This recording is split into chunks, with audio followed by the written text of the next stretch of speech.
नमस्कार दोस्तों, मैं निरंजन मौर्य आप सबका एक बार फिर से इनकेम क्लासेज में स्वागत करता हूं। फ्रेंड्स, आज आपको हम पढ़ाएंगे RRB NTPC CBT 1 previous year question paper की क्लास नंबर 2 है यह। फ्रेंड्स, अगर आप यह पूरी क्लास देखते हैं तो आपको यहाँ से परीक्षा में प्रश्न देखने को ज़रूर मिलेंगे, क्योंकि हम एक प्रश्न करवाएंगे और उसके साथ में बहुत सारे एक्स्ट्रा फैक्ट आपको जो है हम करवाएंगे। कोई भी प्रश्न होगा तो उसके साथ में बहुत सारे फैक्ट्स आपको देखने को मिलेंगे। और यह जो क्लास है फ्रेंड्स, अगर आप रेलवे की तैयारी कर रहे हैं तब तो आपको एग्जाम में क्वेश्चन मिलेंगे ही। साथ में इसके अलावा अगर आप किसी भी और एग्जाम की तैयारी करते हैं तब भी यहाँ से आपको प्रश्न देखने को अवश्य मिलेंगे। तो फ्रेंड्स, यह जो क्लास है बहुत ही इंपॉर्टेंट है, तो शुरू से अंत तक हमारे साथ बने रहिए। तो आइए शुरू करते हैं। क्वेश्चन नंबर 1 है, इसरो ने किस वर्ष मार्स ऑर्बिटल मिशन की शुरुआत की थी? तो इसका सही आंसर हो जाएगा ऑप्शन नंबर 2, 2013 में। कौन सा ऑप्शन हो जाएगा? मार्स ऑर्बिटल मिशन, यानी मंगलयान मिशन की बात कर रहे हैं। यहाँ पर है मंगलयान मिशन। मंगलयान जो मिशन है, यहाँ पर इसरो ने जो है 2013 में सबसे पहले इसको जो है भेजा था। अब इस क्वेश्चन के साथ में जितने भी एक्स्ट्रा फैक्ट बन सकते हैं उन सब के बारे में हम डिस्कशन करेंगे। तो आइए देखते हैं। MOM मार्स ऑर्बिटल मिशन, इसकी फुल फॉर्म है मार्स ऑर्बिटल मिशन। अगर इसकी लॉन्चिंग डेट पूछ ले तो यह लॉन्च हुआ था 5 नवंबर 2011 को। कब लॉन्च हुआ था? 5 नवंबर 2011 नहीं, यहाँ पर हो जाएगा 2013। 5 नवंबर 2013 को यह लॉन्च हुआ था। अगर आपसे पूछ ले किस रॉकेट से लॉन्च हुआ था तो यह लॉन्च हुआ था PSLV XLC-25 से। किससे लॉन्च हुआ था? PSLV XLC-25 से। अगर PSLV की फुल फॉर्म पूछ ले तो इसकी फुल फॉर्म होती है पोलर सैटेलाइट लॉन्च व्हीकल। क्या होती है? Polar satellite launch vehicle. और यहाँ पर एक क्वेश्चन जो है आप लोग नोट करके रखना, ये प्रश्न बहुत ही इंपॉर्टेंट है। मंगलयान पर पहुंचने वाला भारत जो है चौथा देश है। कौन सा देश है? चौथा देश है। इससे पहले तुम्हारा अमेरिका वगैरह जो है ये सब पहुंच चुके हैं। और जो है प्रथम प्रयास में भी पहुंचने वाला पहला देश है, तो ये भी तुमको याद रखना है। नेक्स्ट है चंद्रयान 1। कौन सा? चंद्रयान 1। अगर इसकी लॉन्चिंग डेट पूछ ले आपसे तो लॉन्च हुआ था 22 अक्टूबर 2008 को। कब लॉन्च हुआ था? 22 अक्टूबर 2000 लॉन्च को। अगर आपसे पूछ ले किस रॉकेट से लॉन्च हुआ था तो लॉन्च हुआ था PSLV C11 से। किससे? PSLV C11 से। PSLV की फुल फॉर्म अभी आपको ऊपर हम बता भी चुके हैं, यहाँ पर लिखी भी हुई है पोलर सैटेलाइट लॉन्च व्हीकल। कौन सी? Polar satellite launch vehicle. अगर अगला आपसे पूछ ले जो है चंद्रयान 2। कौन सा? चंद्रयान 2। अगर इसकी लॉन्चिंग डेट पूछ ले तो लॉन्च हुआ था 22 जुलाई 2019 को। कब लॉन्च हुआ था? 22 जुलाई 2019 को। अगर इसका रॉकेट पूछ ले कौन सा है तो जिस रॉकेट से लॉन्च हुआ था उसका नाम है GSLV MK3। ठीक है, GSLV MK3। इसी को कहते हैं बाहुबली रॉकेट। क्या कहते हैं? बाहुबली रॉकेट। इसकी जो है फुल फॉर्म अगर आपसे पूछ ले तो इसकी फुल फॉर्म हो जाए जियो सिंक्रोनस सैटेलाइट लॉन्च व्हीकल। ठीक है, ये इसकी हो जाएगी फुल फॉर्म। और यह जो तुम्हारा चंद्रयान 2 है जो फेल हो गया था, लास्ट में जो है यह फेल हो गया था। अब हम नेक्स्ट की बात करते हैं, जो तुम्हारा आएगा चंद्रयान 3। कौन सा? चंद्रयान 3। अगर इसकी लॉन्चिंग डेट पूछ ले तो लॉन्च हुआ था 14 जुलाई 2023 को। कब लॉन्च हुआ था? 14 जुलाई 2023 को। अगर रॉकेट आपसे पूछ ले कौन सा था तो रॉकेट था LVM-3M4। ये इसके रॉकेट का नाम था। पूछा जा सकता है परीक्षा में, क्योंकि अभी जो है लेटेस्ट लॉन्च हुआ था 2023 में। इसका मुख्य उद्देश्य था चंद्रमा की सतह पर रासायनिक एवं खनिज संरचना का पता लगाना। यही जो है इसका मुख्य उद्देश्य था। नेक्स्ट क्वेश्चन है, नेक्स्ट है तुम्हारा मिशन की अगर बात करें तो तुम्हारा हो जाएगा आदित्य 11। कौन सा मिशन? आदित्य 11। इसी को सूर्ययान भी कहते हैं। क्या इसी को कहते हैं? सूर्ययान भी मिशन भी कहते हैं। अगर इसकी लॉन्चिंग डेट पूछ लेते हैं, लॉन्च हुआ था 2 सितंबर 2023 को। कब लॉन्च हुआ था? 2 सितंबर 2023 को। अगर आपसे रॉकेट पूछ ले कौन सा है तो इसका रॉकेट हो जाएगा PSLV C57। कौन सा रॉकेट हो जाएगा? PSLV C57। फ्रेंड्स, ये जितने भी प्रश्न हैं इनको बनाने में बहुत मेहनत लगी है, तो कृपया करके ज़्यादा से ज़्यादा लोगों के पास इस वीडियो को शेयर करें, क्योंकि ऐसा कंटेंट आपको कहीं एक साथ नहीं मिल पाएगा। तो फ्रेंड्स जो है इनको नोट भी करते चलिए। नेक्स्ट क्वेश्चन है सेरीकल्चर। सेरीकल्चर शब्द जो है निम्नलिखित में से किससे संबंधित है? तो इसका सही आंसर हो जाएगा ऑप्शन नंबर 4, रेशम कीट पालन से। किससे संबंधित है? रेशम कीट पालन से। अब इस क्वेश्चन के साथ में हम विज्ञान की जितनी भी शाखाएं हैं उन सबका निपटारा यहीं पर कर देंगे, ताकि जो है आप लोगों को कहीं पर कुछ भी ढूंढना ना पड़े। तो आइए देखते हैं। पहला है विटीकल्चर। कौन सा है? विटीकल्चर। विटीकल्चर में जो है तुम्हारा अंगूर की खेती का अध्ययन किया जाता है। क्वेश्चन बहुत बार पूछा गया है, अंगूर की खेती को के अध्ययन को क्या कहते हैं? तो इसको कहते हैं विटीकल्चर। क्या कहते हैं? विटीकल्चर। अगर आपसे पूछ ले सिल्वीकल्चर, इसमें क्या होता है? इसमें कृषि का अध्ययन होता है। क्या होता है? कृषि का अध्ययन। अगर आपसे पूछ ले कि सरीसृपों के अध्ययन को क्या कहते हैं? तो इसको कहते हैं हर्पेटोलॉजी। क्या कहते हैं? हर्पेटोलॉजी। अगर आपसे पूछ लें कि पुष्पों के अध्ययन को क्या कहते हैं? तो पुष्पों के अध्ययन को कहते हैं फ्लोरिकल्चर। क्या कहते हैं? फ्लोरिकल्चर। यहीं पर अगर आपसे पूछ ले कि कवक या फफूंद का अध्ययन क्या कहलाता है? तो यह कहलाता है तुम्हारा माइकोलॉजी। माइकोलॉजी। अगर आपसे पूछ ले कि साइकोलॉजी में किसका अध्ययन किया जाता है? तो इसमें शैवालों का अध्ययन नहीं होगा। साइकोलॉजी में मनोविज्ञान का अध्ययन किया जाता है। किसका किया जाता है? मनोविज्ञान का अध्ययन। मनोविज्ञान का अध्ययन। ये जो है इसका अध्ययन किया जाता है, मनोविज्ञान का अध्ययन।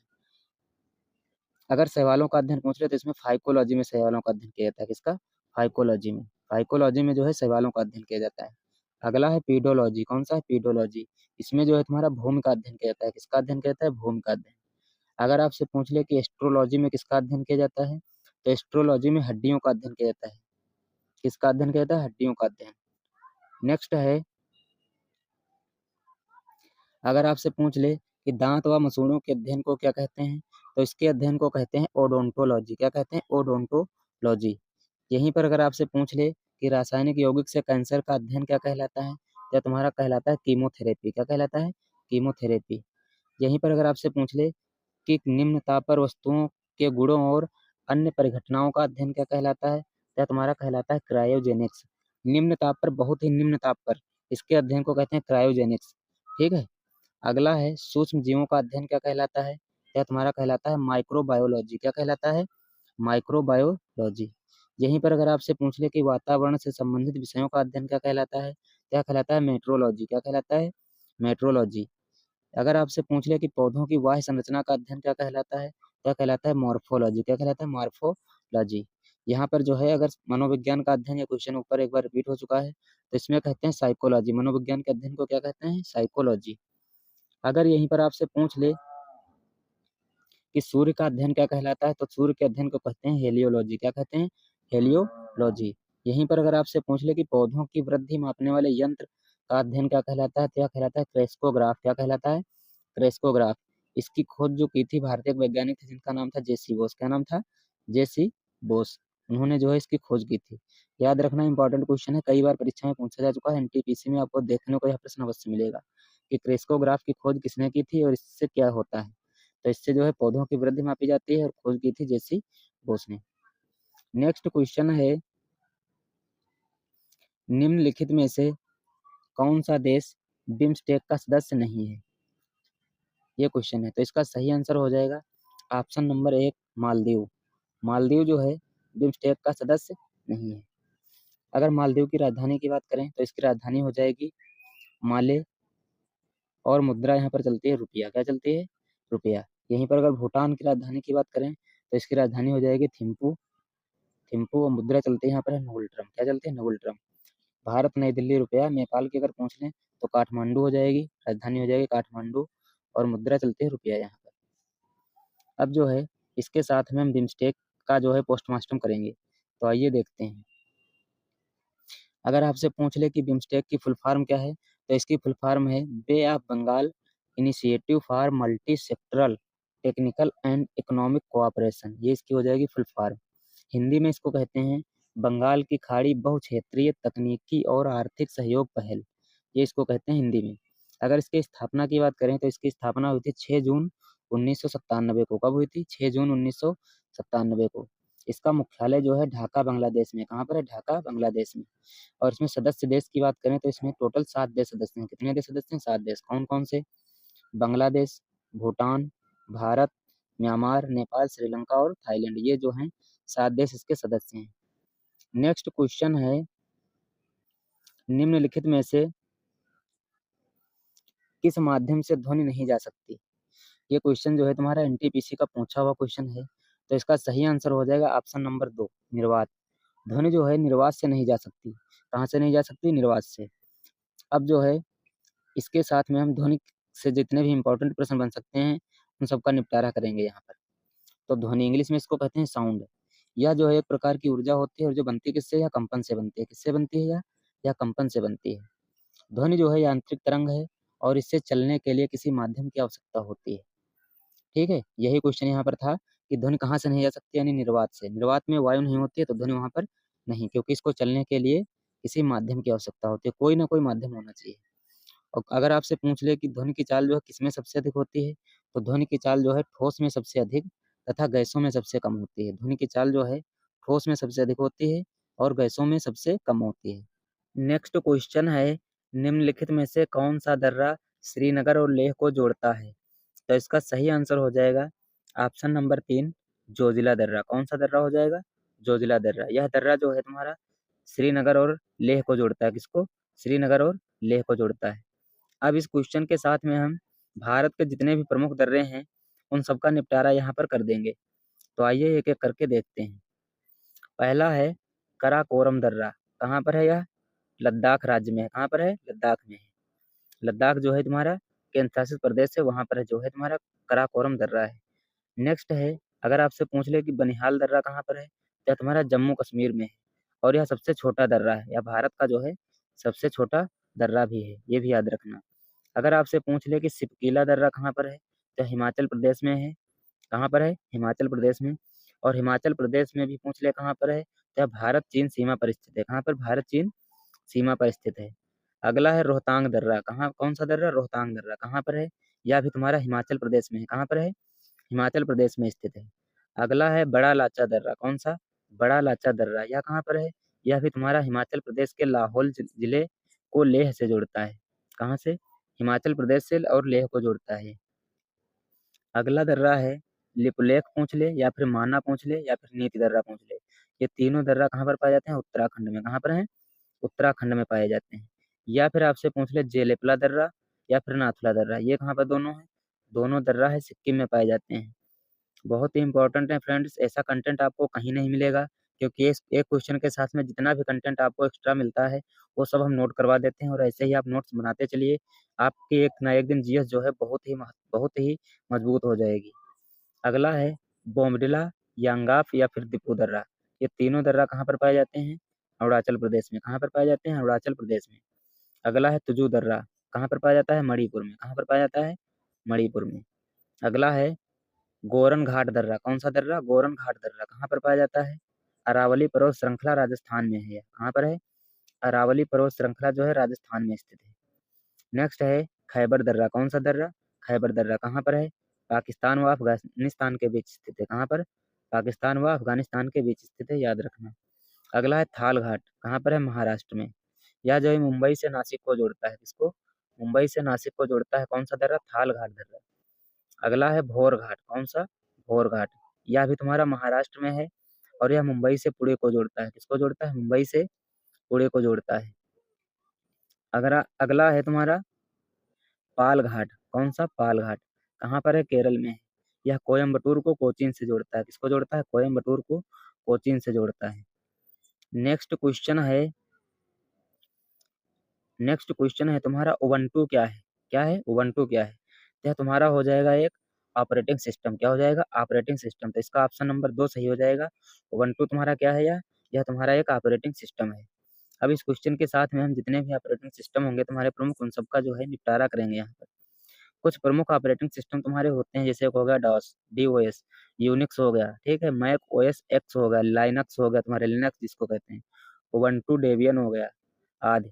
विंडोज भी ऑपरेटिंग सिस्टम तुम्हारा है। विंडोज में कौन कौन सा आता है? 3.1 आता है, 95, 98, 2000, XP, Vista, Windows 7, Windows 10, Windows 11, 12, 13, ये सब विंडोज तुम्हारे हैं।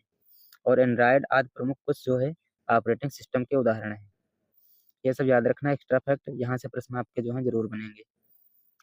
नेक्स्ट क्वेश्चन है, इनमें से कौन दक्षिण अफ्रीका नहीं, यहाँ पर अमेरिका कर लो, दक्षिण अमेरिका,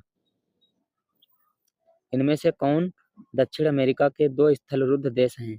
तो इसका सही आंसर हो जाएगा ऑप्शन नंबर 4, पराग्वे और बोलीविया। कौन सा? पराग्वे और बोलीविया। ये तुम्हारे दक्षिण अमेरिका के दो स्थलरुद्ध देश हैं। अब इस क्वेश्चन के साथ में कुछ प्रमुख स्थलरुद्ध देश के बारे में हम बात करेंगे। तो आइए देखते हैं। अगर आपसे पूछ ले कि स्थलरुद्ध देश होता क्या है, स्थलरुद्ध देश जो है ये क्या होता है, तो यह तुम्हारा होता है जिस देश की सीमा जो है समुद्र तट से बिल्कुल भी ना लगती हो, यानी चारों तरफ से केवल भूमि ही भूमि हो, बिल्कुल भी जो है समुद्र से कोई भी उसका तट ना लगता हो, वो होते हैं तुम्हारे स्थलरुद्ध देश। इसी को इंग्लिश में कहते हैं लैंड लॉक्ड कंट्री। ये प्रश्न तुम्हारा पूछा गया है, हिंदी में ना लिख करके इंग्लिश में कभी कभी लिख देते हैं कि लैंड लॉक कंट्री कौन सा है, इनमें से कौन सा देश जो है लैंड लॉक कंट्री है। तो अब जो है हम एशिया महाद्वीप के कुछ स्थलरुद्ध देश के बारे में बात करेंगे, जिनमें से पहला देश तुम्हारा है अफगानिस्तान। इसकी सीमा जो है समुद्र तट से बिल्कुल भी नहीं लगती है। तुम्हारा नेपाल हो गया, भूटान हो गया, अर्मेनिया हो गया, अजरबैजान हो गया, लाओस हो गया, किर्गिस्तान हो गया, तजाकिस्तान हो गया, उज्बेकिस्तान हो गया तुम्हारा, कजाकिस्तान हो गया और तुर्कमेनिस्तान, मंगोलिया। ये सब इतने देश हैं, इनकी सीमा जो है समुद्र तट से बिल्कुल भी टच नहीं करती है। ये सभी देश तुम्हारे जो हैं स्थलरुद्ध देश हैं। इनमें से अगर पूछ ले आपसे, ये क्वेश्चन बहुत बार पूछा गया है कि विश्व का सबसे बड़ा स्थलरुद्ध देश कौन सा है, विश्व का सबसे बड़ा स्थलरुद्ध देश कौन सा है, तो तुम्हारा कजाकिस्तान। कौन सा है? कजाकिस्तान, याद रखना। नेक्स्ट क्वेश्चन है, किसी पदार्थ की मात्रा को मापने के लिए निम्नलिखित में से किस इकाई का प्रयोग किया जाता है? तो इसका सही आंसर हो जाएगा ऑप्शन नंबर 2, मोल। मोल जो है यह पदार्थ की मात्रा के मापने की इकाई है। अब जो है इस क्वेश्चन के साथ में हम बहुत सारे मात्रक पढ़ेंगे, तो आइए एक एक करके देखते हैं। अगर आपसे पूछ ले कि विद्युत धारा का मात्रक क्या होता है, तो इसका मात्रक होता है एम्पियर। विद्युत धारा को किसमें मापते हैं? एम्पियर में मापते हैं। अगर आपसे पूछ ले ताप का मात्रक बताओ, तो इसका मात्रक होता है केल्विन। अगर आपसे पूछ ले ज्योति तीव्रता का मात्रक क्या होता है, तो इसका मात्रक होता है कैंडेला। क्या होता है? कैंडेला। अगर आपसे पूछ ले कि घनत्व का मात्रक क्या होता है, तो इसका मात्रक होता है किलोग्राम प्रति घन मीटर। क्या होता है? किलोग्राम प्रति घन मीटर। अगर आपसे दूरी का मात्रक पूछ ले, तो होता है दूरी का मात्रक होता है मीटर। क्या होता है? मीटर। यहीं पर अगर आपसे त्वरण का मात्रक पूछ ले, तो इसका मात्रक होता है मीटर प्रति वर्ग सेकंड या मीटर प्रति सेकंड स्क्वायर। ये इसका जो है मात्रक होता है। अगर आपसे यहीं पर पूछ ले कि बल का मात्रक बताओ, इसका बल का, तो इसका मात्रक होता है किलोग्राम प्रति मीटर सेकंड स्क्वायर। क्या होता है? किलोग्राम प्रति मीटर सेकंड स्क्वायर। अगर आपसे पूछ ले कि संवेग का मात्रक बताओ, इसका संवेग का, तो इसका होता है किलोग्राम प्रति सेकंड। क्या होता है? किलोग्राम प्रति सेकंड। यहीं पर अगर आपसे पूछ ले कि आवेग का मात्रक बताओ, आवेग, तो इसका मात्रक हो जाएगा न्यूटन सेकंड। क्या हो जाएगा? Newton second. अगर आपसे पूछ ले कि दाब का मात्रक क्या होता है, तो इसका मात्रक होता है न्यूटन प्रति मीटर स्क्वायर। क्या होता है? न्यूटन प्रति मीटर स्क्वायर। यहीं पर अगर आपसे पूछ ले कार्य का मात्रक बताओ या फिर ऊर्जा का मात्रक बताओ, वेरी वेरी इंपॉर्टेंट मात्रक है ये, बहुत बार एग्जाम में पूछा गया, तो इसका मात्रक होता है जूल। क्या होता है? जूल। अगर आपसे पूछ ले कि शक्ति का मात्रक बताओ, तो इसका मात्रक होता है वाट। क्या होता है? वाट, डब्लू से लिखते हैं। ठीक है। यहीं पर अगर आपसे पूछ ले खगोलीय इकाई प्रकाश वर्ष और पारसेक की दूरी के सबसे बड़े मात्रक होते हैं। खगोलीय इकाई जो होती है यह प्रकाश वर्ष और पारसेक जो होते हैं दूरी के सबसे बड़े मात्रक होते हैं। यहीं पर अगर आपसे पूछ ले कि विद्युत प्रतिरोध का मात्रक बताओ, तो इसका मात्रक होता है ओम। इसके प्रतीक की बात करें तो ये इसका होता है प्रतीक, इस प्रकार से बनाते हैं। ठीक है। अगर आपसे पूछ ले कि विद्युत धारिता का मात्रक क्या होता है, तो इसका मात्रक होता है फैरड। क्या होता है? फैरड। यहीं पर अगर आपसे पूछ ले कि विद्युत प्रेरकत्व का मात्रक क्या होता है, तो इसका मात्रक होता है हेनरी। लिखते किससे? एच से दर्शाते हैं। अगर आपसे पूछ ले कि चुंबकीय फ्लक्स का मात्रक क्या होता है, तो इसका मात्रक होता है वेबर। क्या होता है? वेबर। फ्रेंड्स, अगर यह क्लास पसंद आई है तो ज़्यादा से ज़्यादा लोगों के पास शेयर करें और चैनल भी सब्सक्राइब करें।